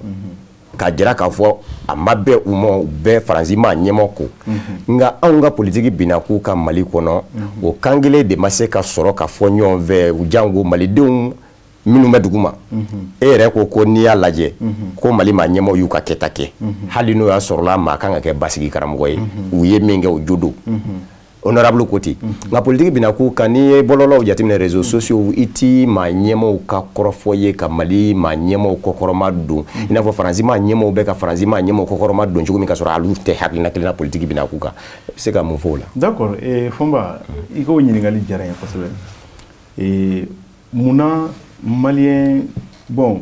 parce que kuma n'a fɔ cogo Malien bɛɛ tɛ ka kan kelen fɔ i ka kuma bakuruba la quoi i y'a fɔ cogo min effectivement don min na Mali ye France ambassade gɛn tubabukan na u b'a fɔ cogo min ko l'échelle est tombée sur la tête c'est-à-dire c'est comme ni diɲɛ bɛɛ binni kini kunkolo kan quoi y'a dɔn o kɔni ye fa o ye fali ye o ye kunkolo ko bannen a kɛra ten de coup de tonnerre de don jɔnmaya da don fan o fan Faransi fan o fan maa o maa bɛ yen n'o ye Faransi ɲɛmaa kura walima kɔrɔli walima politiki mɔgɔ ye a bɛɛ y'a ka mécontentement yira parce que olu bolo fɛn min tun tɛ se ka imaginer o de kɛra c'est-à-dire fɛn min tun tɛ se ka miiriya hakili yɛrɛ la fiyewu yarɔ mɔgɔ bɛ miiri fɛn caman ye o tɛ kɛ o mais o de ni yɛrɛ tun tɛ na yɛrɛ voilà o de kɛra mais o mun kɛra sisan u ka politiki mɔgɔ ninnu i yɛrɛ ye u ka parti ninnu fɔ ne yɛrɛ ye damadamaniya la hali u ka cɛkura dɔ wulilen don sisan ko Zemmour ale bɛ Macron contre la kosɛbɛ mais n y'a ye a don a ye kuma fɔ cogo min na mais i b'a ye k'a fɔ u b'u ko kuma minnu fɔ peut-être ne ka faamuyali la an ka fɛn dɔ fɛnɛ faamu parce que Faransi bɛ campagne ɲɛkɔrɔla la donc u bɛɛ bɛ fɛ u bɛ yɛrɛmankutu k'a kɔnɔ mɛnɛ voilà u bɛɛ bɛ fɛ ka jamanadenw k'u ta Français hakilina sɔrɔ kalata la u fan fɛ sinon an b'a ye k'a fɔ mɔgɔw bɛ yen olu ka hakilina depuis bi ma se olu ma deli ka kɛ farafin fɛ o mɔgɔw bɛ yen donc olu dɔw yɛrɛ ko a don ko n'i y'a dan olu ma i n'a fɔ Marine Le Pen ko ka Malien Rassemblement National ni papier t'a bolo ko k'a bɛɛ lasegin ka cɛ ka na Mali kɔnɔ ko ka tilan tuguni wari o wari bɛ bɔ Faransi kana ko k'a bɛɛ jɔ donc yarɔ olu ye a yɛrɛ tor'o la f'a taara yɛrɛ di a juguw ma politiki bina k'u kan bawo ale yɛrɛ t'a dɔn k'a fɔ lasigiden tɛ Mali bolo ko fɔ Mali lasigiden ka gɛn ka sɔrɔ lasigiden tɛ kuma bɛ yɔrɔ min na farafinna ni tubabula tɛ kelen o yɔrɔ la parce que n'olu ka campagne sera fɛn min ka di u ka population ye u b'o kɛ maintenant i ka kuma kɔnɔna na yanni ka na question laban jaabi i ko Macron ye waati dɔ di a yɛrɛ ma ani Faransi ma k'a lajɛ u bɛ se ka bɔ Mali kɔnɔ cogo min na effectivement u bɛ ka u ka assemblée de consulter u kan ka mun de kɛ Mali ko la donc mais n'i y'a ta k'a lajɛ hali assemblée kɔnɔ mɔgɔw bɛ yen minnu bɛ Mali défend i y'a faamuya donc ko in a ka gɛlɛn kosɛbɛ mais tiɲɛ ye mun ye Faransi c'est-à-dire Faransi kan ka sen bɔ Mali ko de la tiɲɛ y'o de mais u ka intérêt minnu fana bɛ yen n'u y'u sen bɔ Mali ko la u ye san caman min kɛ projet la o baara bɛɛ bɛ kɛ fu ye donc voilà pourquoi u bɛ fɛ ka sujet yɛlɛma u ko olu bɛ to Mali kɔnɔ n'i ma fili u y'o fɔ ko olu tɛna bɔ Mali kɔnɔ militairement o tun ye fɔlɔ kuma ye ayi hali semaine kɔnɔna na nka sisan a bɛ ka yɛlɛ o a bɛ ka évoluer a yɛrɛ ka kuma don k'olu bɛ to Mali kɔnɔ militairement ko parce que ko olu tɛna bɔ Mali c'est-à-dire olu bɛ Mali bila mais Sahel kɔnɔ bon Sahel ye Niger ni ye Sahel ta ka lajɛ c'est-à-dire a bɛ fɔ yɔrɔ dɔ ma ko l'Iptako gourmand n'o ye les 3 frontières donc Mali b'o la Niger b'o la Niger b'o la donc n'i y'a ta ka lajɛ u bɛ fɛ ka problème déplacer de donc u bɛ bɔ Mali kɔnɔ i n'a fɔ Mali ka territoire dan ye mun ye mais Sahel kɔnɔna na u bɛ t'u installer yɔrɔ wɛrɛ an bɛ ni Mali ko in de ye o bɛ se ka kɛ yɔrɔ wɛrɛ donc maintenant kuma bɛ yɔrɔ o yɔrɔ François Macron bɛ fɛ en tout état de cause ka solution de sɔrɔ pour que ka se ka to yen i y'a faamuya a yɛrɛ kɔni bolo bɔli t'a fɛ ko ye non ne kɔni ka ye t'a la hali u ye 15 jours mun fɔ u ye waati min fɔ u bɛ réfléchir ne ma d'a la n'u bɛna fɔ k'an taara ayi mun bɛ se ka kɛ déjà ambassadeur gɛnna ka ban ni maliyɛnw n'an continuera tan tɔ an bɛ se ka mun kɛ peut-être o de ye k'a fɔ u ka militaires fana ka taga ban yen o de ye étape filanan ye sisan i y'a faamuya donc n'o kɛra o ye totalement o ye rupture totale c'est-à-dire rupture kɛra politiquement rupture kɛra militairement moi je crois que o étape de tora sisan hali n'a sɔrɔ a ka gɛlɛn bon maintenant i ko ko ninnu ko kɛlɛ u bɛɛ ye ninnu bɛɛ ɲugunna u yɛrɛ la soutenu voilà ɲugunna u yɛrɛ la de a digir'u la kojugu mais o munna Mali la yan nɔ an ka politique mɔgɔw ma kuma kosɛbɛ bon ne yɛrɛ bolo fɔ ma Mali bɛ position min na bi est-ce que an bɛ gɛlɛya min kɔnɔ bi politique mɔgɔw ka gɛlɛya tɛ ɲininkali gɛlɛn ka d'a kan maa kelen de bɛ kɛ président ye mais maa kelen tɛ jamana mara dɛ e de ye président ye mais honorable bɛ a bɛ se ka n bɛ kuma c'est-à-dire sous son contrôle à ce niveau parce que a ye fanga kɛ n y'a ye épreuve la fɛnɛ n ka bonya b'a kan institution bɛ yen ɲɛmɔgɔw b'u la c'est-à-dire bolofara de bɛ jamana kɔnɔ donc Mali politique mɔgɔw waati dɔ tɛmɛna fangako nata kama u ye ɲɔgɔn janfa ka ɲɔgɔn buruja ka ɲɔgɔn se problème ma ka ɲinɛ Mali kɔ k'u ɲɛsin u ka poches ma jusqu'à ce que u ɲinɛna k'a fɔ an bɛɛ sigikun ye den mun ye ni den sara an bɛɛ bɛ taa so donc n'i y'a faamuya bi Mali politique mɔgɔ 90%,9% a bɛɛ bɛ so parce que gɛlɛya kɛra ɲugun kɛr'u la gɛlɛya sɔrɔla sira caman fɛ i bɛ taa sɔrɔ révolution mun wulila président Ibrahim Boubacar Keïta Ala ka hinɛ la a contre la i b'a sɔrɔ u ka sufɛ réunion politique mɔgɔ dɔw b'u den ka taa yen ni dugu jɛra u b'u den ka taa président fɛ yen donc a kow ka ca fɔnba maintenant bɛɛ ɲugunnen don bɛɛ la bɛɛ bɛ bɛɛ dɔn bɛɛ bɛ bɛɛ ka gundonni dɔ dɔn rarement mɔgɔ kɔni bɛ yen jama la kɛra cogo cogo dɔw bɛ yen olu ka ɲi dɛ mais o ka dɔgɔ caman de bɛ yen u ye janfan kɛ dugu ma kɔfɛ a y'u yɛrɛ rattraper donc ni situation bɛ ten janfa kɔlɔ sera ka fɛrɛ u yɛrɛ jiginna caman b'a kɔnɔ caman bɛ kɔlɔn in kɔnɔ bi caman ye Mali ko c'est-à-dire u dogo Mali ko kɔfɛ ka kɛlɛ dɔw kɛ bi o caman jiginna a yɛrɛ ŋaniya dingɛ kɔnɔ wa olu bɛ continuer ka jigin o dingɛw kɔnɔ halisa maintenant o ye côté dɔ ye aspect filanan ye mun ye minnu fana bɛ Mali fanga la bi i y'a fɔ cogo min régime militaire semi-militaire à peu près parce que civil b'a kɔnɔ civil minnu b'a kɔnɔ non furancɛla fanga dɔrɔn voilà bon furancɛla fanga don donc civil minnu b'o kɔnɔ n'olu ye politique maaw ye olu fana ka kɛwale an k'o fana fɔ u ka kɛwale fana tɛ bɛɛ encourager ka tugu ko dɔw la quoi parce que kuma dɔw la olu bɛ a essayer ka takili bila mɔgɔw ye c'est-à-dire ni i mago bɛ mɔgɔw la walima ni hali ni i den i n'a fɔ o dɔrɔn fɔ i ye misali ta du kan i den dɔ bɛ a bɛ rebelle a t'i sago kɛ a bɛ muruti voilà a bɛ to ka muruti i bolo mais est ce que o kɔrɔ ye kuma bɛɛ i ka to k'a lasigi a tɔɲɔgɔnw cɛla k'a lagosi n'i y'o kɛ i bɛ dɔ fara a ka rébellion de kan wa i b'a ban de il est important i ka conseil d'a ma mais n'a ma ɲa i bɛ se k'a gɛn mais n'a ma ɲa kuma bɛɛ i b'a sigi ka tila k'a tɔɲɔgɔnw sigi ka n t'a dɔn n b'a fɔ cogo min na bamanankan na ka Sori Ibrahim Jara ma nin yɔrɔ in faamu dɛ parce que ɲɛmɔgɔw kuma ɲɔgɔnya de ma di dɔw ma kuma ɲɔgɔnya ka gɛlɛn Mali politique maa minnu bɛ fanga la bi o ni politique maa tɔw ni ɲɔgɔn cɛ kɔrɔlenw jɛya voilà fanga kɔrɔ ni fanga kura cɛ wa fanga kura ni fanga kura tɛ c'est-à-dire n'i ko fanga kura ni fanga kɔrɔ fanga kura kɔnɔ a bɛɛ tɛ politique maa ye o politique maa dɔw b'a kɔnɔ minnu kan ka rôle dɔw jouer a gɛlɛyalen b'u bolo parce que u tɛ ka se ka ɲɔgɔn supporter kɔrɔlen ni kura u tɛ ka se ka ɲɔgɔn supporter parce que kuma man ɲi dɛ ni kumana e ye ɲɛmaa ye n'i ye kuma dɔ fɔ hali n'i m'a tigi t'a tɔgɔ ma a b'a yɛrɛ dɔn kuma kɔnɔ donc ce qui fait que mɔgɔ caman bi fɛnɛ bi i makun o ye aspect filanan ye aspect sabanan fana ye mun ye Fɔnba mɔgɔw sirannen fana don n y'a f'i ye kuma daminɛ na maliyɛn bi politiki bunakun kan maa min bɛ courage sɔrɔ k'a bɛ taa kuma fasoko la bi a ka dɔgɔ ka d'a kan n'i kumana sɔgɔma fɛ yanni dugusajɛ cɛ i bɛ nɛni min sɔrɔ i ka compte kan i bɛ dɔgɔyalima min sɔrɔ i ka compte kan a ka dɔgɔ donc ce qui veut dire que mɔgɔw bɛ siran fɛn caman ɲɛ i n'a fɔ kasolataw b'o la i n'a fɔ dɔgɔyalimaw b'o la i n'a c'est à dire donc ce qui fait que mɔgɔ caman bɛ yen u b'a préférer k'u makun siɲɛ kelen donc o de ye ko in gɛlɛyayɔrɔ ye maintenant n bɛ o chapitre datuguli mun ye an b'a ɲini comme Musa ko k'olu tɛ fanga la mais an b'a ɲini faamaw fɛ u k'a to an ka to ka ɲɔgɔn contredit o bɛ baro ye o b'a diya quoi n'Ala sɔnna ma ayiwa honorable Musa Jara a ka kɔrɔfɔw kun jɛra ni dakuruɲɛ min ye o ye k'a fɔ an ko politigima minnu bɛ Faransi jamana kɔnɔ olu bɛɛ lajɛlen jɛra k'u ɲɛsin Mali ma k'a fɔ ko in ma bɛn u ma ka kan kelen fɔ nka an ka politiki binna k'u kan maa min y'a fɔ a man diya kelen kelen don i b'a sɔrɔ nka dankɔrɔbaw minnu bɛ yen ni olu yɛrɛ b'i ye an b'olu ye ka ɲɛkun ta k'a fɔ k'u bɛ dɔ fɔ Faransi jamana ma nka ale ko sa bɛ siran faba bɛ siran politiki binna k'u kamaw yɛrɛ dama ɲugunnen don ɲɔgɔn na o ye kelen ye filanan n y'a fɔ aw minnu bɛ fanga dafɛ n'a ta ye fasoko ye fasoko de nana to ani fanga ye ɲɔgɔn sɔrɔ ɲɔgɔn dafɛ i ka fɔcogo la ko kuma ɲɔgɔnya man nɔgɔ hakilinaw ka falen balen wale kelen yetaw ka fɔ ɲɔgɔn kɔ k'o man nɔgɔ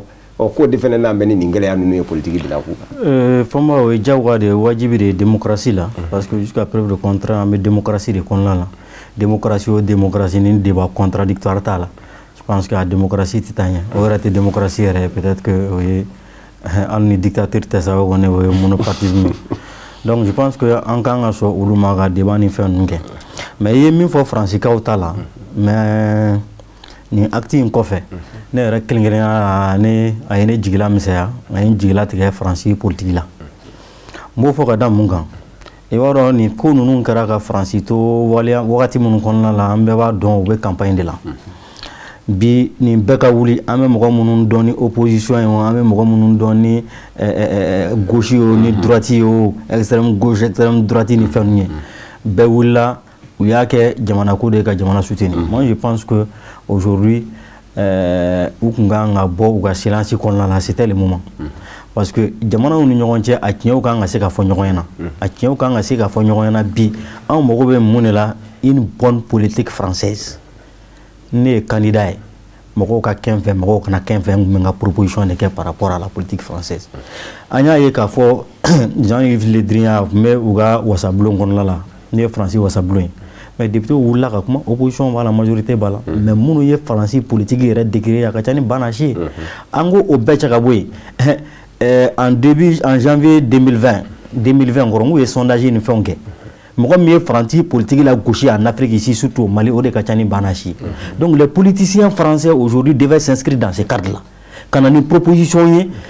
k'a fɔ ko an b'a yira ni ne ye président ni Ala ye président nɔgɔya ni ye nin politique de la France en Afrique m'a kɛ nin cogoya ni nin cogoya de la. u y'u jɔyɔrɔ bila e yɛrɛ bolo. u y'u jɔyɔrɔ ils ont passé carrément à côté. u y'o de ye n jigila misɛnya n bɛ k'o de fɔ o de ye ne yɛrɛ jigila misɛnya Faransi yɛrɛ politique la. parce que n'i ye nin jate minɛ a bɛ i n'a fɔ ko Macron bɛ politique min na nin ye donc an bɛɛ u bɛɛ sɔnnen don a ma. u ka kɛwale b'o de jira. u ka kɛwale b'o de jira. olu b'a fɛ ka taa min ta dɔrɔn ka taa u ka solidarité ta parce que c'est le pays. Moi je pense que u kun kan ka bɔ o kɔnɔna la bi bon an bɔra yen ka na anw yɛrɛ fɛ yan bi n'i nana anw yɛrɛ fɛ yan je pense que fɛn fɔlɔ minnu kun kan ka kɛ ni an ka politikimɔgɔw kun kan k'u yɛrɛ ye o kɔnɔna la o ye bi armée bɛ ka succès minnu kɛ. an bɛ tila ka s'o ma. bon ni an b'aw makun olu kan olu n'a fɛn sugu moi je pense que o tɛ sirasugu dɔrɔn ye je pense que ni jamana ye avancé dɔ kɛ hali ni fɛn minnu kɛra. Il n'est pas dit que k'a fɔ ko e ka n'i kumakan fɔ il n'est pas interdit hakilina min b'i la hali n'a kɛra un simple communiqué k'a fɔ nin bɛ tan tɔ mais ne bolo nin yɔrɔ jɛngɛnnen don a ye tan nin cogo la olu ye bilasiraliw de ye c'est ce qui manque aujourd'hui. c'est important n b'a ɲini honorable parce que i b'a dɔn a da magala o yɔrɔ min na ne y'o de fɔ n ka kuma laban n k'a ma n ko mɔgɔw bɛ siran ka kuma tu sais i b'a dɔn jamana bɛ position min na bi téléso ni kaso surunyana i m'a faamuya cogo di non parce que ni kumana ni kumana ka taa sira dɔ fɛ c'est comme misali de don n'i bɛna le télé yɛrɛ la sisan n'u y'a dɔn k'a fɔ e kɔni e ka position kɔni tɛ ka transition soutenir 100% mɔgɔw yɛrɛ bɛ jɔrɔ o de la a ko ko mɔgɔw t'u hakilina di parce que n'i ye hakilina di a bɛ taa wolomu donc voilà pourquoi a bɛ ɲini u fɛ u ka sɔn nin débat ninnu parce que débat ninnu ni débat ma kɛ mɔgɔ souvent i bɛ se ka kɛ ko dɔ kɔnɔ a bɛ k'i kɔnɔ ko wari c'est à dire i ka waleya bɛɛ ye ɲuman ye mais i bɛ taa sɔrɔ a bɛɛ tɛ ɲuman ye o bɛ kɛ bon mɔgɔninfinjɛ la da la fɛnɛ fanga foyi tɛ bin f'a k'a sɔrɔ i kɛrɛfɛ mɔgɔw dɛsɛra ka tiɲɛ f'i ye bon fanga foyi fɛnɛ tɛ yen i t'i ɲɛ sɔrɔ f'a k'a sɔrɔ i ye maa sɔrɔ mun bɛ tiɲɛ f'i ye donc ni ko gɛlɛyara i bɛna ye k'a fɔ maa tɛ sɔrɔ mun b'a fɔ karisa nin sira in ka ɲi walima nin sira in man ɲi d'ailleurs an b'a fɔ n k'a ka ɲi de le plus souvent on va jamais dire que c'est pas bon. Bon sori la ni nga motion ni nga motion iba sisan ni motion wala ni mun ye b'a fɔ honorable ɲɛna ale yɛrɛ ye démocratie kɛ ka tɛmɛ a kɛra député ye a kɛra député démocratie kɔnɔ wa a y'a jɔyɔrɔ fi ne yɛrɛ min sigilen filɛ kɔrɔ kuma de bɛ na ni kuma ye o de la n ko wulada in na n ko ni n kun y'a dɔn honorable n ko mandat la ni n kun bɛ se kɛnɛ kan o bonyaba de b'an ni ɲɔgɔn cɛ parce que n delila ka s'a ma ni dossier gɛlɛnba dɔ ye assemblée kɔnɔ a don an bɛ s'a ma don min na mɔgɔ caman y'i ban dossier in na mais a ye dossier minɛ donc y'a dɔn ne tɛ se ka siga ale ka fasoko la mais bɛɛ tɛ i n'a fɔ ale bɛ cogo min caman fɛnɛ bɛ yen olu tɛ nin ko in na fasoko la dɛ caman bɛ ko in na ko wɛrɛ la nka dɔw fɛnɛ bɛ yen welela k'u kana k'u tina parce que n'i welela k'i kana e b'a dɔn n'i nana hakilina min bɛ e la a tɛna faamuya a ɲɛ ɲuman kan a bɛ faamuya ɲɛ jugu de kan i bɛ siran k'i da don ko la maliyɛn ye mɔgɔ modèle dɔ de ye c'est à dire maliyɛn b'a préféré k'a ta to a kɔnɔ k'i n'i ka fili to ɲɔgɔn na jango aw kana kɛlɛ k'aw ka hadamadenya tiɲɛ donc o de kɔnɔ ne kɔni bɛ mun fɔ n b'a gɛlɛya u ma kuma bɛɛ karisa ye nin fɔ an k'a datugu karisa ye nin fɔ an k'a datugu finalement i bɛna ye k'a fɔ baara bɛ gɛlɛya hali aw yɛrɛ dama bolo. Ok. Donc b'a fɛ ka min peripérer latigɛ o yɔrɔ ma d'a ma. Voilà. B'a fɛ ka o yɔrɔnin min peripérer latigɛ. I b'a dɔn fɛn waleya dɔw de nana démocratie n y'o de fɔ an bɛ ɲɔgɔn kumaɲɔgɔnya de ka échanger ka débat ni fɛnw kɛ pour que a ka faamuya mais tout ça a bɛ kɛ cadre dɔ de kɔnɔna la bonya ni karama ninnu kɔnɔna la n'a tɛmɛn'o kan o bɛ interpeller maintenant hali aw bɛ ka anw yɛrɛ mun fɔ nin surtout an ka mouvement mɔgɔw m'a fɔ kɔsa in na ko tuguni ko ne donna ko ne interpeller la ko ne mandat yɛrɛ dara ne kama moi j'ai été interpellé personnellement le procureur m'a interpellé par rapport à des propos u ye ne interpellé o min na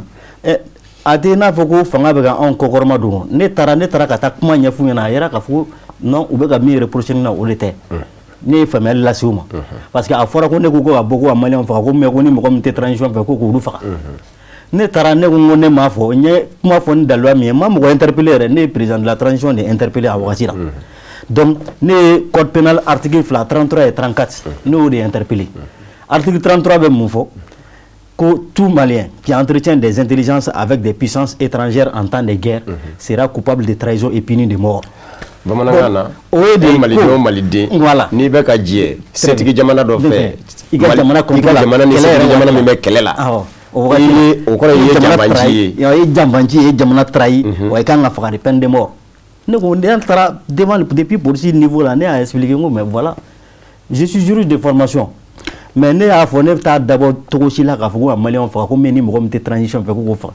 mais n'i ye kuma fɔ sisan i b'a dɔn kuma mana fɔ sisan nɔ kuma bɛ interpréter bɛɛ n'i ka faamuyali cogo don olu de don quoi mais o man kan tɛ k'an bali an hakili la an k'a di jamana ko la parce que démocratie yɛrɛ b'o de fɔ quoi bɛɛ k'i hakilina yɛrɛ bolo ma man ka siran maa ɲɛ non an tɛ siran ɲɔgɔn ye an kɛra cogo cogo Mali mun b'an bolo yan an bɛɛ de diya ye Mali ɲɛ koyi e ta ye ka tɛmɛ ne kan i n'a fɔ ne ta ye ka tɛmɛ e kan an bɛɛ ka kan la quoi a tɛ i n'a fɔ k'e bɛ fanga la mais ne tɛ fanga la ou bien ne bɛ fanga la e tɛ fanga la non démocratie yɛrɛ jama yɔrɔ de an kan k'an ta fɔ mais an ka fɔ dans la plus grande courtoisie nin tɛ min na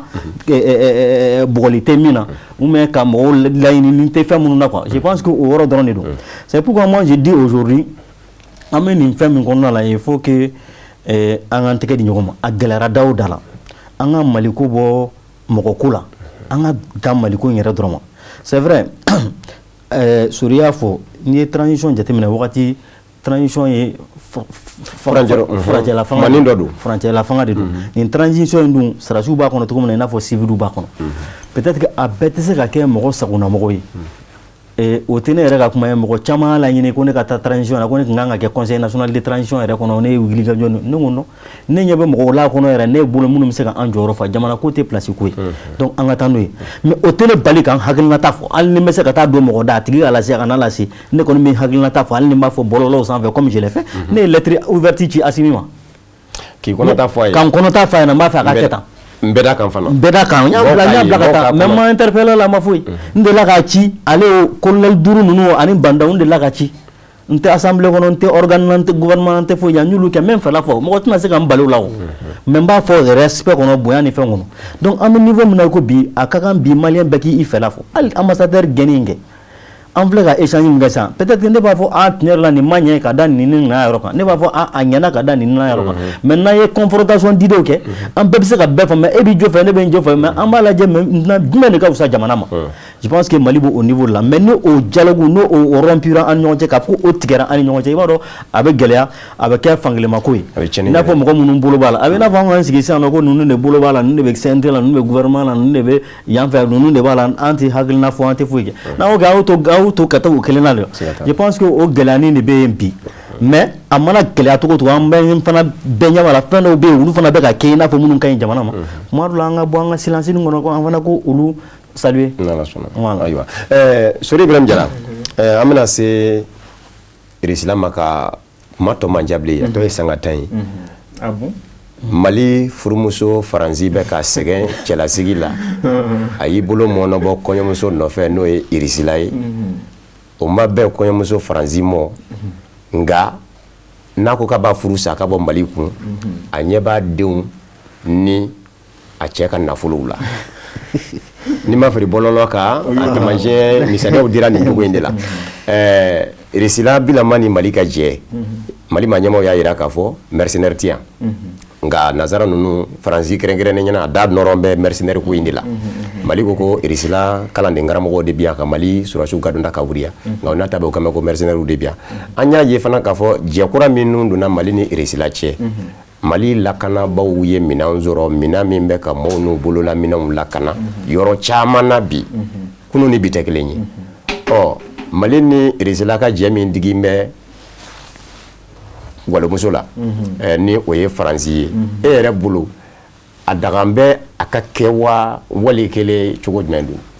Fɔnba Mali ni Irisi ka jɛ ne bolo a kan ka kɛ wa an mɛnna k'a sɔrɔ a ma kɛ fɛnɛ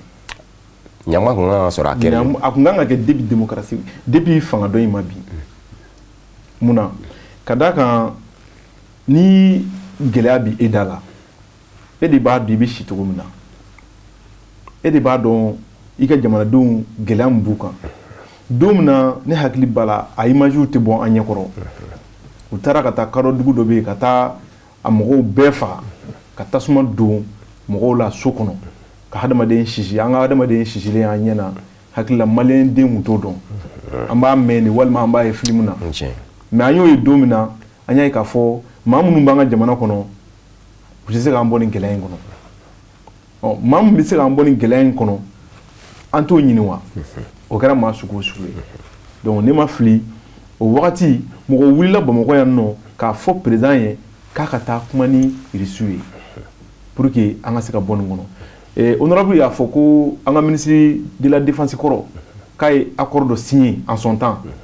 n'o ye Dayiru ye donc a don maliyɛn caman ye tɛgɛrɛ f'a kunna maintenant u nana ka na ni u bɛna ka na maliyɛnw dɛmɛ ka terrorisme de kɛlɛ ne bolo o ye tare tare o ye tare tare o ye laɲini min ye laɲini o ye bɛɛ lajɛlen ka laɲini ye parce que bɛɛ somɔgɔ bɛ ko in kɔnɔ gɛlɛya minnu bɛ ka kɛ a kɔlɔlɔ dɔɔni dɔɔni bɛ se bɛɛ lajɛlen ma ne min bɛ ka kuma i fɛ ne tɛ bɔ Bamakɔ yan n sigilen bɛ yan nɔ de mais ne bɛ bɔ Masina ba kɔfɛ ne yɛrɛ delila ka taa Masina sugu la en 2016 à 7 km de Masina i tun tɛ se ka don yen ni ni jadisiw ma bɛn a la ayi n'i kun bɛ taa an ka village la parce que an bɛ Masina ba fɛnɛ kɔfɛ tuguni n'i bɛ taa yen i bɛ diyagoya ka don kulun kɔnɔ n'i ye ba tigɛ i bɛ bolimafɛn dɔ ta i bɛ taa fɔnba problème de tun don o kɛra depuis 2016 y'a dɔn o tɛ sisan 2016 maintenant o gɛlɛya bɛ se ka bɔ mɔgɔ da la cogo min na i b'o fɛɛrɛ ɲini donc Irisi ni Mali ka jɛ o hukumu kɔnɔna na c'est la bienvenue. Il y a famille. Français ou ka attitude, c'est-à-dire qu'il y a un mandat, c'est très normal. Au manga bali mogolao, mais au manga en bali fene, k'a foko en bas à betien. Nous au rôle de là, c'est-à-dire on a betien, mais on a yirou là, on a besoin d'indi. Et donc que étenique. Donc n'est mo sera vaque. Vraiment ba ni fait ni tin de meka ke. Ici quand la je, nganga kunya na wo. Ni ntlalo la kuma mi, na nganga mufo, ambofo. Mais faut moi ni chapitre konnana. Kuma do kadien ka fo. Abambe kunga no e malien nga atila do no toni malien yere ka gelam mi mali kono bi terrorisme ko ina alhamdulillah bi solution be ka soro parce que mo munu mbe nous le terroristes informé nous le terroristes ravitaillement ka dumunu no mo nya fen taji ko ni fen e fomba étranger ou tew malien de on est tuno malien de on de bu ravitailler wa malien de on de bu informé. Le terrorisme qu'elle a formulé kacha a militaire qu'elle est mais à ce qu'on a qu'elle fait n'est du coup qu'on a béba donc fa karsaka katakata nimba bolo a te barawere kenaye a be essence de gars bidon gono katana kungo kono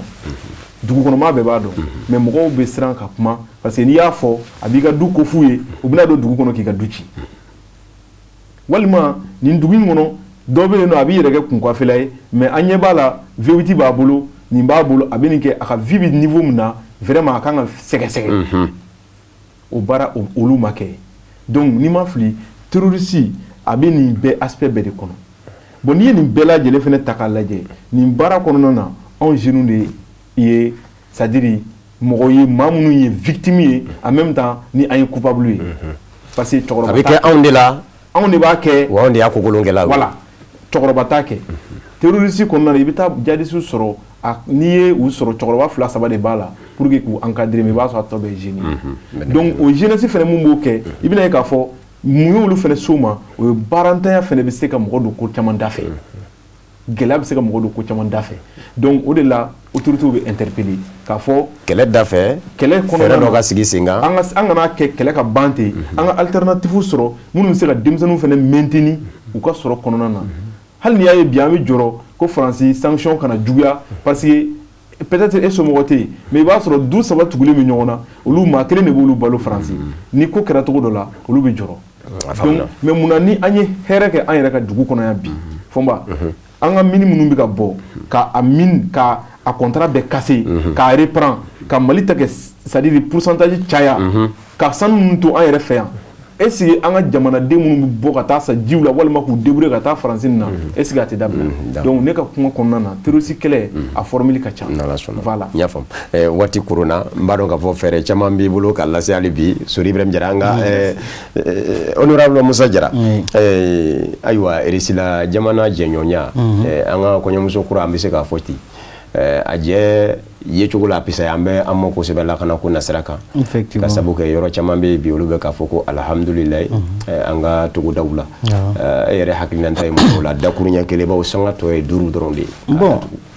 sɔsɔni bɛ dɔnna a jama gɛnɛnkala la an ni RISI ka ni jɛɲɔgɔnya in Faransi ta y'an sɔn hakili caman na c'est pourquoi an ko an ni RISIw ka jɛ wagatinin kunkurunin fɔlɔ an k'o lajɛ ka misaliyaw lajɛ parce que min dara an kan ni Faransi ta la an bɛɛ lajɛlen b'a dɔn mais alhamdoulilah bi depuis Faransi RISI ko daminɛna i yɛrɛ bɔra k'a fɔ sisan nɔ depuis le 31 décembre je pense que chef d'état-major général des armées ye communiqué min kɛ a ye mɔgɔ caman nimisi wasa a y'an a kunnafoniya caman d'a ma o kɛra Mali fan bɛɛ fɛ donc u sera ka baara kɛ u ye minɛn minnu sɔrɔ u ni mɔgɔ wɛrɛ tun tɛ jɛ la u yɛrɛ dɔrɔn de tun don parce que opération ninnu bɛɛ tun ye forces armées maliennes ye donc avion minnu tun b'u bolo u ye terroristes u ye caman bunten fɛnw fɛ ka caman faga ka caman neutraliser mais ka caman fana minɛ u bolo la surtout chef ba dɔw kun ɲininen yɛrɛ don u ka ca ni san 3 ye san 4 ye u minnu kun ɲininen yɛrɛ don donc u sera ka tɛgɛ da olu caman kan mais an bɛ tare de fɔ mun na fagaliba laban min kɛra anw yɛrɛ fɛ yan n'a kɛra Bajaŋara n'a kɛra Sonko minnu fagara fɛn na mais n'i ye olu wele bi n'a kɛra mankanba yɛrɛ fo Bajaŋarakaw yɛrɛ kun wulila ko désobéissance civile bi an n'olu mɔgɔ dɔw sera ka ɲɔgɔn sɔrɔ kunnafoniya la ka kuma yɛrɛ olu ko bi ko tiɲɛ yɛrɛ la ko tare ko alhamdulilayi donc o de bɛ anw yɛrɛ jigi sigi o de b'an bila hali bi k'a fɔ ko autorité ninnu bɛ baara min na surtout sarasilaka ninnu bɛ baara min na u ka continuer ne misaliya mun b'u bolo u b'a ka taalen cogo min na d'ici avril ni ala sɔnna ma u yɛrɛ ka fɔ la an b'an sen jɔ Kidali ka Kidali o y'a sɔrɔ fɛn an tɛmɛna centre yɛrɛ la an bɛ k'o dɔrɔn de makɔnɔ an bɛ ka fɛn min makɔnɔ o y'o de n'u ni irisiw ka tɛgɛ di ɲɔgɔn ma n'o kɔnɔna na n'o sera ka kɛ an bɛ ka fɛn fɛn ɲini o y'o de parce que bi degun o degun b'an kan fagaliba ninnu ka jɔ binganiba ninnu ka jɔ donc n'o sera ka jɔ i n'a fɔ a bɛ ka taa cogo min na opération kɛlɛtigi ninnu ni opération Mali kukura ni fɛn a bɛ ka taa cogo min na an ɲɛ b'a la cɛdenw yɛrɛ min yɛrɛ bɛ mɔgɔ yɛrɛ nimisi wasa nin ko la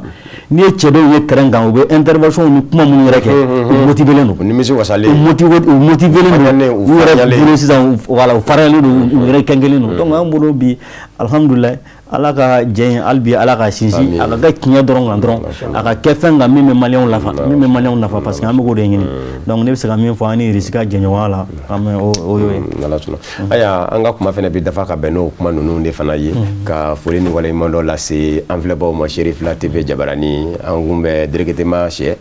ani an ka maaba welelenw ka daminɛ honorable Musa Jara la honorable Musa Jara mouvement Yɛrɛwolo debout sur les remparts ale ye o tɔnden ye a kɛra wasaden ye wasabulon fana kɔnɔ fangakɔrɔ kumaw numan fɛ an balimakɛ Sori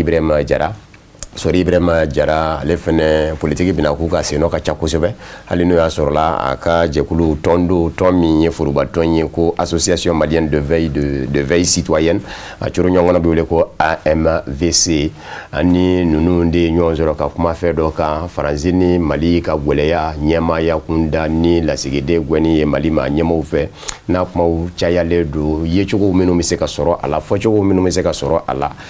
hakilinaw minnu bɛ se ka sɔrɔ ka se ka olu lase aw ma an ka baro fanba bolila o de kan k'aw fo ka waleɲuman dɔn k'a dɔn k'a fɔ hali n'o y'a sɔrɔla maa filaw u bɛ dɔ politiki kɔrɔ ko u tɛ fankelen fɛ ɲankuma baw dɔ jateminɛ bɛ k'o kɛ fanga masurunama ye hali n'a tigi ko k'a ye faso ko kɛlɛkɛbaa ye ayiwa dɔ bɛ k'i yɛrɛ bɔ ayiwa fanga fanfɛ an y'a lajɛ k'olu fila de fara ɲɔgɔn kan jango nin tɛ kun bɔ ma fara ɲɔgɔn kan kunba kelen bɛ sɔrɔ ka dilanli kɛ k'aw fo ka waleɲuman dɔn Cherifla TV Jabarani filɛbaaw a k'an bɛn n'Ala sɔnna ma diɲɛ kuma wɛrɛ